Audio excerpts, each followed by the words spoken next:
Hello and welcome to our first video for Introduction to Critical Thinking, LIBS-1011-40. This course is as much about critical thinking as it is about language, and really the only way that we can express our thoughts is through language. So the course is as much about speaking correctly, speaking well, as opposed to speaking good, right? We don't speak good, we speak well. So that is what the course is essentially about. And all of the exercises and the course content is going to revolve around using language properly and using language critically as well. So many of you took my Ethics in Society course, but I will reintroduce myself once again.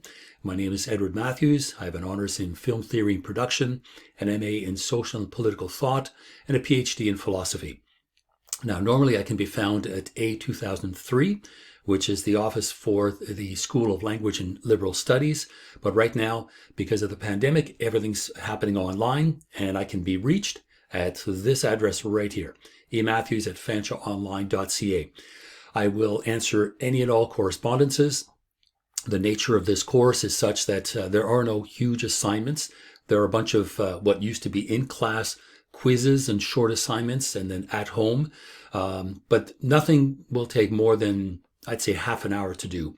So if you still have a question on something, certainly a question of clarification, because that does happen, please do not hesitate to contact me.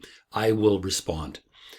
Okay, so what are we doing exactly in this course? Well, there'll be 7 things that I would like you to be able to do when you're done this course, and they will hopefully come in handy when you're discussing ideas with friends, with family, with other teachers and instructors.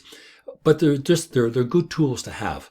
And as you can see through all 7 of them, they have to do with thinking critically and speaking critically as well. And the first one is an important one because, and I know we've talked about what's happening down south because things are getting really hella crazy now. The first one, to distinguish between a fact, an inference, and an opinion. We're seeing down south, again, and I sort of use that example, but it's just too easy. There is a complete collapsing of those 3 things because a fact is a fact. This can be proven. I can show you this over and over again. Scientists can show you over and over again that this is happening. That's a fact. It's something that can be proved. An inference is something like, well, I heard that the following is occurring. I heard that. That's an inference. You didn't witness it. You did not discover it. You're only hearing about it from a secondary source. And finally, an opinion is something that you form from that inference.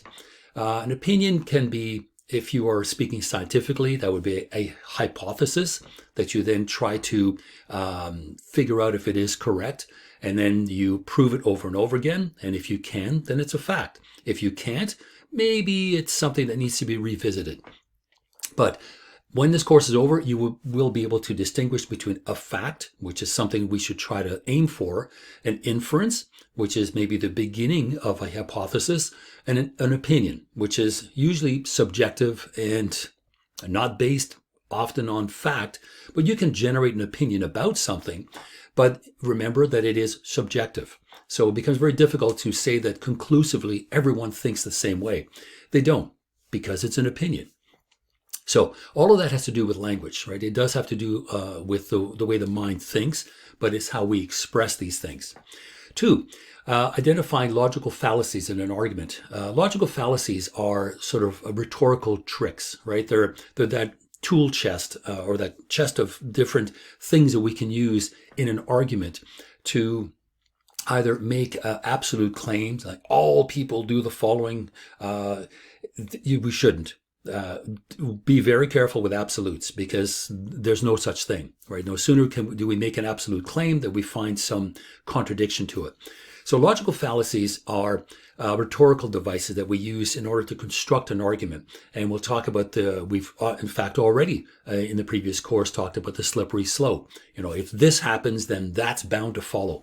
Well, we don't know, right? It is a slippery slope. We're just making an inference. Right, this is where we're now talking sort of semantically and linguistically.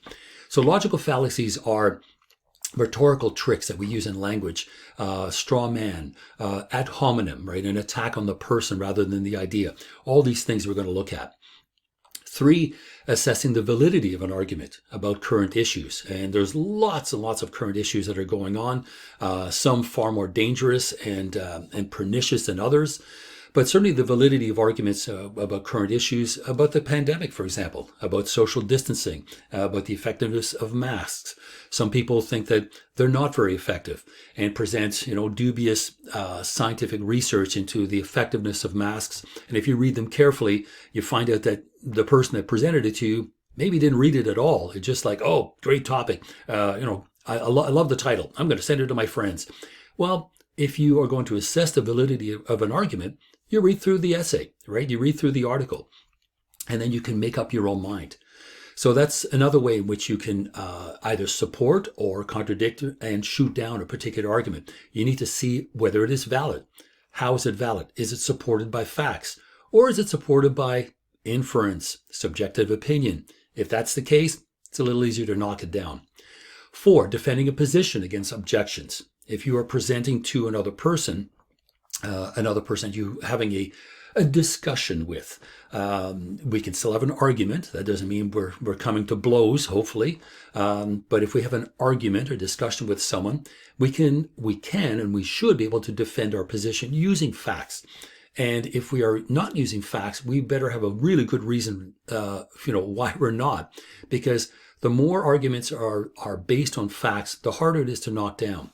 Now, as we've seen, people can be presented with facts and they just refuse to believe it. It is what it is. So we're facing an uphill battle and trying to convince half of America, and there's certainly lots of resistance in Canada towards how deadly the pandemic is, how effective masks are. So we're not immune from it, not at all. And literally around the world, there'll be those pockets of individuals that resist this kind of scientific talk. But we need to be able to defend our position against these kinds of objection and convince someone that wearing a mask is a good idea, right? Here are the reasons why. 5, analyze argumentation and rhetoric in a written text. There will be a couple of in-class, or what would be in class, as well as at-home assignments where you take a look at a short article and you look at the rhetorical devices that are being used and the form of the argument, right? The argumentation in trying to support a particular claim. And again, as you can see, it's partly about critical thinking, but it's also really an awareness, a renewed awareness of language and what language can do. 6, compose a written argument that incorporates elements of critical thinking. Here, you're not going to be writing an essay. So there are no essays in this course. There are very short reports, maybe a page and a half at the most, and nothing is self-generated. In other words, everything is going to be a response to an article, a response to an abstract or something. So the amount of work on the surface may look like a lot of work, but it's in fact work of a different kind. It's not essay writing. And then finally, the last one, debating issues from a variety of ideological perspectives. And here we are back to the issue that we're facing at hand, which is across North America, and again, I think literally around the world, that people are actively resisting against science, against trusting the media, trusting voices of authority. And funny enough, at the same time this is happening, and it's called populism, we have people who are saying that, I'm the guy who's going to fix stuff. Only I can fix these things. Populism is exactly that. And really what's odd about populism is the fact that it's done often by very rich and powerful people who want to keep that position, but somehow try to convince you that, they're going to look out for the little guy. We're going to be the voice of the silent, the silent majority. Be careful. Be careful with those people, because their ideological perspectives often try to be couched in this kind of very inclusive language. It's us versus them. We'll look at that. And it is important because we're literally in a world today where this is happening on a daily basis. So I mentioned just a moment ago what the assignments are. They're going to be at home and in class. Unfortunately, these are all at home. But again, they're not major assignments. Excuse me. So we'll have 8 at-home assignments. They'll be covering a range of different things. And of course, these will be responses to the course content, the weekly module content. You'll be distinguishing or identifying, assessing, analyzing, debating a variety of issues that relate to your field. So this is one of the things that when I spoke to Francois, I think this is now the fourth time I'm teaching this, and I put the course together with the express interest of helping fire inspectors and those involved in fire prevention to be able to speak well and to speak knowledgeably about their field. Because really, at the end of the day, you're convincing people to do something which often will include or involve spending money. And nobody likes spending money, especially if it's a retrofit something or to grandfather something in, or things that will go on behind the scenes so that you can't see it, like sprinkler systems or upgrading their wiring, things like that, because it is a fire hazard. People are very reluctant to spend money when it gets to these kinds of things. And you have to convince them, right? You have to use language to convince them that you have to do it. Now, of course, you've got the famous code book, right? You've got that code book, which is your Bible, and you also have the law behind you. But you also don't want to browbeat someone and pummel them into agreeing with you. You don't. What you want to do is persuade them. Persuade them that this is the right thing to do. And if you can do that, wow, look out. Those people are going to go all the way and say, yes, is there anything else I can do? That's where you want to have individuals. You want to be able to persuade them and not feel like they've been coerced, but persuaded into doing something that will benefit everyone, especially them, because their building is less likely to catch fire, right? Their wiring is less likely to catch fire. Their breaker box is going to less likely to explode. These kinds of things. Anyway, so that's what we're going to be looking at. So there'll be some at-home writing assignments that are centered around the field of fire inspection, fire safety education. Now, there will also be what would have been in-class assignments. These are short sort of at-home assignments, and they're kind of fun. I know fun in school can't be said in the same word, but I try to make them fun in the sense that they are not super taxing. Sometimes there's, for example, when we talk about logical fallacies, and we talk about Aristotle's rhetoric, ethos, pathos, and logos. You'll take a look at some ads and you will tell me what kind of ad they are, right? What is it that they're selling? Are they using pathos or ethos or logos? Again, those are the kinds of assignments that you'll be doing. So you'll be doing 8 of those. And again, it's a range of things of distinguishing, assessing, defending, analyzing, whether it's a short piece of information, a short text, an article on fire prevention. There's one where you take a movie review and you basically take out all the verbiage, which is typically adjectives, and you just give me the facts. And it's kind of fun because it's a movie that most of us have seen, one of the Avenger movies, the most recent one. And so it's certainly topical stuff. Okay, so let's kind of break it down here for the modules. The first one is what's called a thinking writing model. And as I've been sort of inferring all the way through here is it is partly about critical thinking, but it's also about critical writing. And I introduced this kind of idea here in the very first module. And it's an opportunity to think about subjects, being able to express our point of view, right, which is a distinctive point of view. Now, that's not to say that we have, an objective point of view and somebody has an ideological point of view. We're all both ideological and subjective at the same time. The difference is the degree to which we use facts to support our position. If we're simply trying to keep the status quo, that's being ideological, right? I refuse to change. But if you're trying to persuade someone to change something, whether it is their mind, their way of life, their worldview, their apartment building, it could be anything. What you're doing is you're presenting to them a distinctive point of view. So how do we do that? And that's what I'd like to at least introduce to you, ways in which we can do it. And typically the ways in which we do it is through argumentation. Now remember, let's be clear. Argumentation is not two people yelling past each other, which is what we see today.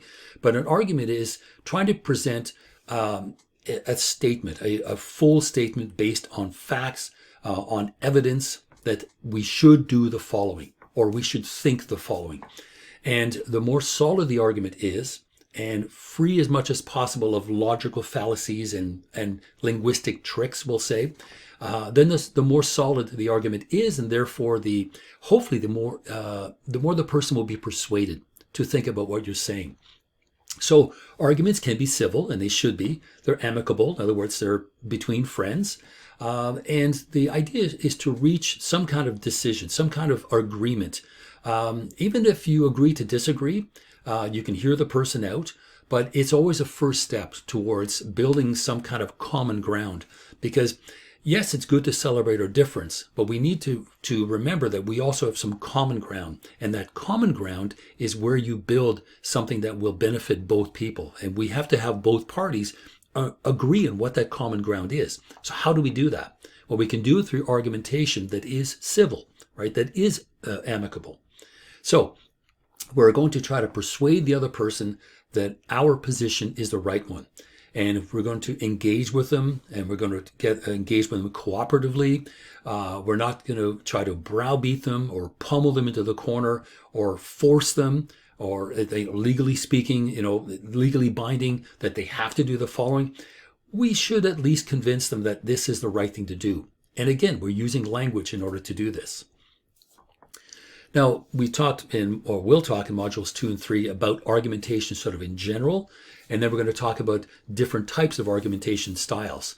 And we talk about definitions, right, to get us to either do something or to understand something or to change our form of behavior, because ultimately that's what arguments do. They're seeking to change something, whether it's the structure of a building or the structure of someone's mind, right, their worldview. That's what we're trying to do. We're trying to get someone to think or act differently than they were before, and get them to sometimes even unlearn things, because that is also important as well.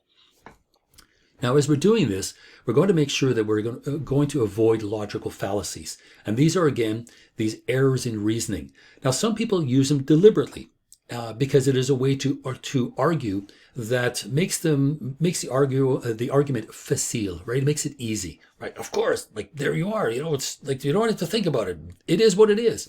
Well, no, we need facts, right? We need some sort of, sorry, I was on the phone there.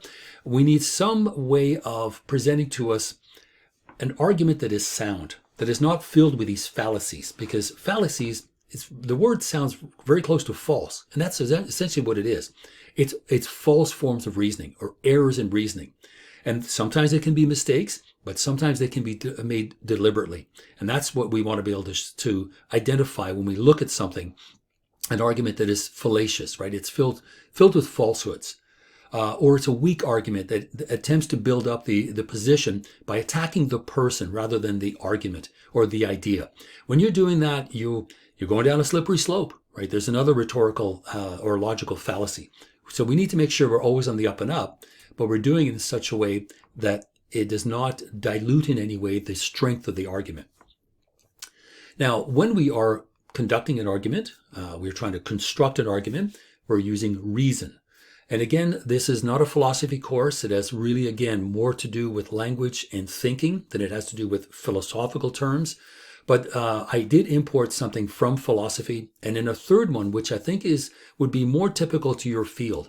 And the three types of reasoning, usually we hear in philosophy about two, inductive and deductive. And this is going back to the 1600s and the rise of science. Inductive goes from specific things to general conclusions. Deductive go from general ideas down to specific conclusions. So these kinds of arguments really are forms of reasoning. But there's another one called abductive. And you go from a problem to a hypothesis to a confirmation. And I think the abductive one may be more conducive to the field that you're in, because if you are a fire inspector and you end up working for a fire department where you're going to try to find the cause of a fire, for example, and you will go to the site where the building has caught fire, or where the site of the fire, whatever it may be, and now you're going to look for clues, right? So now you're going to have a problem. The problem is there was a fire. And now you start to look around, and you will have to be able to distinguish between clues that are important or that are primary versus secondary, You will start to formulate a hypothesis, and you will now start to conclude tentatively that the following things occurred, but then you need to confirm it. And if you have enough evidence that doesn't confirm it but contradicts it, then you've got to reformulate your hypothesis. So you're not really working in an inductive or deductive manner. You're not going from specific to general or general to specific. You're doing something else. You're assessing a problem. You are forming a tentative conclusion or a tentative hypothesis about what happened, and then you begin to test. And then you have to be honest with yourself and objective and say, look, I have more evidence that points to something else than my initial hypothesis. I need to reformulate it. So it's a very, in philosophy, it's called a dialectic way of thinking. But in this case, it is more sort of it's a way that is more honest, because you are looking at the clues that are presented to you at a fire and coming up with a hypothesis that may or may not be correct. And you have to be willing to change that. So that is important. So module 7, as you are thinking, you're sometimes speculating, and you want to be able to speculate correctly and also write in a way that will allow you to speculate properly. And when you are speculating, you're talking about causal relationships. And causal relationships are very important because these are the factors that contribute to an event. In this case, it may be what caused a fire. The effects of the extreme heat or the explosion caused the following things. So the effects would be the events that result directly or indirectly from other causes. And what we have to do now is to be very careful about assessing the causal relationships between different things that we see. Because, for example, an event may have more than one cause, right? And again, when you're as a fire inspector or someone that is trying to figure out what caused a fire, the fire may have more than one cause. The event may result from a variety of different types of causes, or determining the causes with any degree of certainty might be often very difficult. So we have to be honest with ourselves and say, okay, this is what happened. I believe this is how these things occurred. So we have to be very careful in making those assessments and making sure that those causal relationships are as clear as they are, based on facts to the degree that we can call them facts, but that relationship is true. So that's one kind. So writing to speculate. The other one is writing to analyze. Once you have all of your information, what do? Right? We have to analyze it. We have to interpret it. We have to evaluate it. We can make conclusions. We can also make predictions. In the future, we need to make sure that the following happens. When you are writing a report on behalf of either an insurance company, because you're working with them to assess a fire, you could be working for City Hall, you could be working for a fire department. There's a range of different jobs that you may have as fire inspectors and fire prevention people, that these tools are going to become very, very important, because you have to be able to distinguish between believing and knowing. Right? Believing is now that kind of borders on opinion, doesn't it? I believe the following has happened, rather than I know the following has happened. So believing sort of sides with opinion. Knowing seems to side with facts, provable facts. Knowledge and truth, right? What is the truth? Well, truth is something that is agreed upon by many, many people, versus knowledge, which is, there, and we need to be able to test that knowledge, be able to confirm that it is in fact true. And if it isn't, we need to correct it. So knowledge and truth sometimes can be considered two different things, but all of these things matter when we talk about interpreting events. And then once we are done and we present our report to whoever it is that we're working for, we have to present an evaluation, right? We have to evaluate. So we're making a value judgment on not only what we've discovered, but what we think has happened using our causal relationships. And we also need to be able to evaluate the validity of what we saw. So evaluations and conclusions seem to work together very well. The report may ask you to make predictions. Is there some way we can stop this from happening again in the future? Absolutely. By doing the following. This is what we discovered. We can say factually that this in fact occurred. This is how I've interpreted it. And my prediction is that we will have fewer fires caused in the same way if we do the following thing. So these things are all important. They all have to do with critical thinking, evaluating, interpreting, concluding, and so on. But they're all done with language. Right? We need to have a degree of certainty in our language, because remember, your report may cause someone to be arrested for arson. Right? That's why your language needs to be important. It may also result in an insurance company denying someone a claim if you work for an insurance company, because it turns out they were reckless and negligent in either storing paint cans or wiring up a breaker box, any number of things. It doesn't matter. So your interpretation, evaluation, and conclusions can cost someone a lot of money, can cost someone losing their life, their insurance, right? Their property insurance. It may result in a criminal charge. So we need to be very careful as to how we analyze the material that we look at. So all of this is about inquiry, right? So this is the method of inquiry versus interpretation, right? The method of interpretations. And these two things are very important, because it is essentially what you do as a fire inspector, right? To inquire means to look into something, right? To investigate something. And so we want to make sure that what we are doing is going to be factual, and we need to make sure that we have that body of knowledge, the facts that we have gleaned from that investigation, from visiting the site of the fire and investigating truly.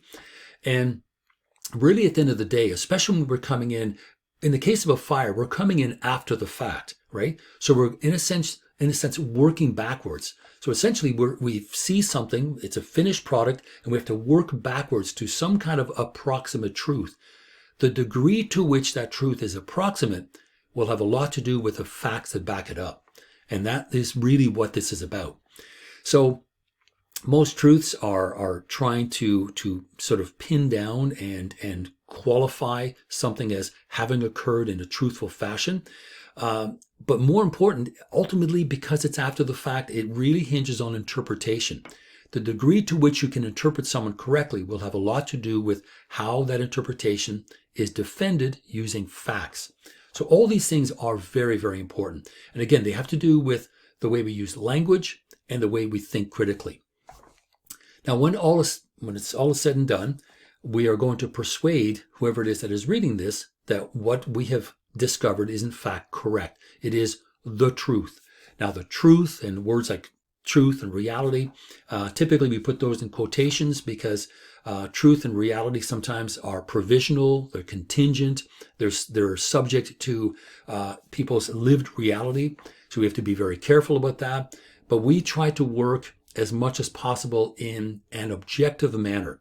That's not always easy, because sometimes we may want to sort of not think through something, especially if there are some contradictions. Maybe we're unconsciously ignoring some of the facts or some of the evidence that is counterintuitive, that goes against what we think has happened. So we kind of conveniently ignore those, right? That's not being ethical. That's not being moral. So we want to make sure that we analyze everything. And once everything is done, then we need to write in a persuasive manner to others that what we think has happened, what we have interpreted and evaluated and concluded to have happened, is in fact correct. So arguing effectively is very, very important, because again, the nature of your work may be such that you will be possibly finding that someone is going to face criminal charges. Right? So this is very, very serious stuff.